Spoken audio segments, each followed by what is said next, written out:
আজ অভয়ার ন্যায় বিচারের দাবিতে আমরা যে আন্দোলন চালাচ্ছি, সেই আন্দোলনের 57 দিন পেরিয়ে 58তম দিনে আমরা পড়েছি। আমরা মহালয়ার দিন যে মহামিছিল ও মহাসমাবেশ, সেখান থেকে কিছু ঘোষণা করেছিলাম। আমরা বলেছিলাম আমাদের এই আন্দোলন, আমাদের এই ন্যায় বিচারের আন্দোলন, অভয়ার ন্যায় বিচারের আন্দোলন এবং তার সাথে সাথে আর একটাও যাতে অভয়ার না হয় তা সুনিশ্চিত করার আন্দোলন। সেই জায়গা থেকে আমরা কিন্তু অনেকে প্রশ্ন করেছিলেন যে তোমাদের নতুন কি 10 দফা দাবি নাকি দেখা যাচ্ছে, সেগুলো কি? আমরা বারবার বলেছি যে এই 10 দফা দাবি আসলে দুটো দাবি। প্রথম দাবি অভয়ার ন্যায় বিচার এবং বাকি প্রত্যেকটা দাবি জড়িয়ে আছে আর একটাও যাতে অভয়া না হয় তার জন্য। সেখানে কি কি রয়েছে? সেফটি সিকিউরিটি প্রশ্নে আমাদের কিছু সুনির্দিষ্ট দাবি আছে। আজকে সুপ্রিম কোর্টে রাজ্য সরকারের আইনজীবী তারা বলছেন যে 26% না কি কাজ হয়েছে, সিসিটিভি বসানো, বাথরুম তৈরি করা, রেস্টরুম তৈরি করা।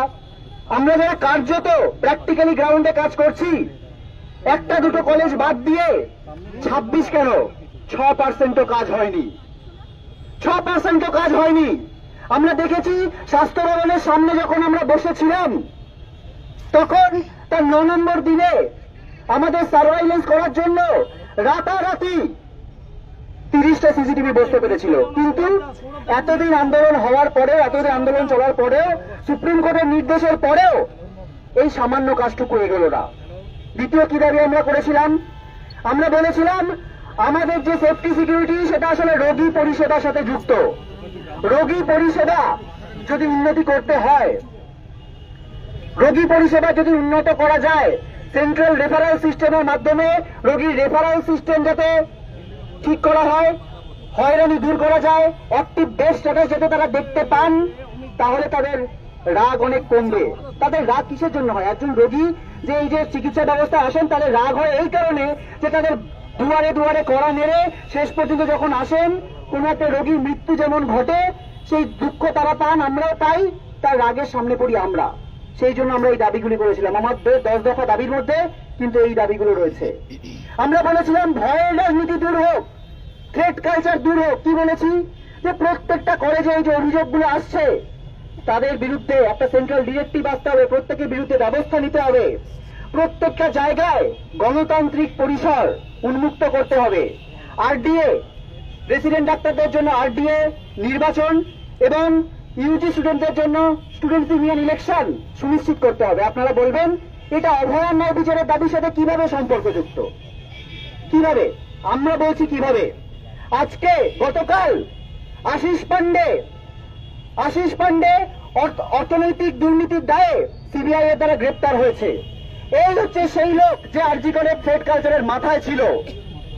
এই লোকগুলোকে সন্দীপ ঘোষের মতো লোকেরা সিলেক্ট করে করে একটা সিন্ডিকেট চালাচ্ছিল। তার মানে কি দাঁড়ালো? আমরা যদি একটা গণতান্ত্রিক পরিসর উন্মুক্ত করতে পারি, আসলে তাহলে এই থ্রেট কালচারকে অনেকাংশে আমরা স্ট্রাকচারালি দূর করতে পারবো। এই সামান্যগুলোকে দাবি, এই দাবি মানার জন্য আমাদের এত আন্দোলন করতে হয়, এত দিন ধরে। তারপর কি দাঁড়ালো? সাগর দত্তে একটা ঘটনা ঘটলো। সাগর দত্তে একজন রোগী, তিনি মারা গেলেন। মারা যাওয়ার পর কিভাবে হলো সে ব্যাপারটা? আইসিইউতে বেড ছিল না, আইসিইউ রেফার পাঠানো হলো। রেফার পাঠিয়ে যেহেতু সেখানে বেড নেই, সেখানেই আপ্রাণ চেষ্টা করা হলো, 45 মিনিট ধরে সিপিআর দেওয়া হলো, তিনি মারা গেলেন। তার যে ক্ষুদ্র পরিজন, তাদের সামনে পড়লাম আমরা জুনিয়র ডাক্তাররা। তার সাথে পিছনে কাদের ব্যাকআপে আমরা জানি না, বেশ কিছু গুন্ডা বাহিনী ঢুকলো। সেখানে আমাদের মহিলা সহকর্মীদের বলা হলো আরজিকর বানিয়ে দেওয়া হবে, অভয়া বানিয়ে দেওয়া হবে। এই গোটা জিনিসটা থেকে আমরা কিন্তু আবার কর্মবিরতিতে যেতে বাধ্য হলাম। অথচ সুপ্রিম কোর্টে কি বলা হলো? যে ডাক্তাররা নাকি বেড দেয়নি। একজন রোগীকে বেড দেওয়ার দায়িত্ব ডাক্তারদের। ওই বেডগুলো কারা ঠিক করে? একটা হাসপাতালে কটা বেড থাকবে সেটা কিভাবে ঠিক হয়? এই দায় কার? আসলে সরকার আমাদের যে ন্যায় বিচারের আন্দোলন, ন্যায় বিচারের দাবিতে আমাদের যে আন্দোলন তাকে ভয় পেয়েছে এবং সেই ভয় পেয়ে আমাদের গণশত্রু বানাতে চাইছে। আমাদের বলতে চাইছে যে ডাক্তার এক পক্ষ, রোগী আর এক পক্ষ, লড়িয়ে দিতে চাইছে।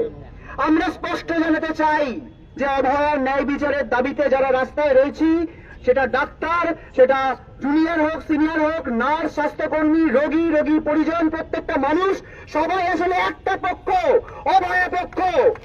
আর তার উল্টো দিকে যদি কেউ থেকে থাকে তাহলে সেটা